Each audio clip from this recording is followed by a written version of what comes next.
we want people to take home the message that personalized cancer immunotherapy is possible, and more broadly than that, should inform the broad development of new cancer immunotherapy drugs in the future. My journey as a physician really came from a place of being interested in cancer, and actually specifically in being interested in new drugs for cancer. It actually started out in the context of molecular biology for cancer, but it shifted quite dramatically about 5 to 6 years ago, maybe about 10 years ago now, when I first treated patients with a new class of immunotherapy drugs called immune checkpoint blocking antibodies. And you all may be aware of these drugs. It's the drug that Jimmy Carter got for his melanoma. And the power of these drugs now, which is that in some patients they can engender long-term benefit and perhaps the C word that we don't use in cancer biology.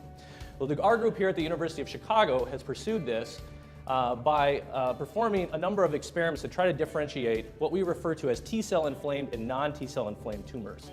Those tumors being T-cell inflamed that have already a spontaneous immune infiltrate in the tumor, whereas those that are non-T-cell inflamed being those that don't. And for shorthand, we call these hot and cold tumors.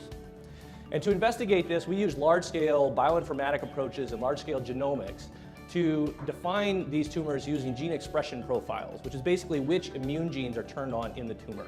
And we've done this writ large across cancer, and you can see all these different cancer types here. And it's really provided a roadmap for pharma in general, as well as on the patient level about who's likely to benefit from these treatments.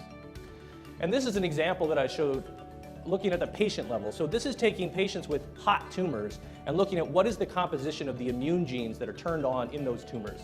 And you don't have to know what they are, but rather to see these different colors over on the right-hand side and what we call a lollipop figure here showing which genes are the highest expressors. And we think that this potentially could be a roadmap for developing a personalized approach to cancer immunotherapy in a putative precision medicine type of approach. And we're taking that sort of model forward in the clinical space, developing clinical trials using gene expression programs to define which gene we should target in which patients, and then applying the drugs that are available from our pharmaceutical partners to that specific patient. And we think that this is really the future of cancer immunotherapy, defining a drug for an individual patient, but more broadly then outlining to the field where we should put our emphasis in terms of how to develop drugs towards those T-cell inflamed or non-T-cell inflamed tumors. So thank you very much.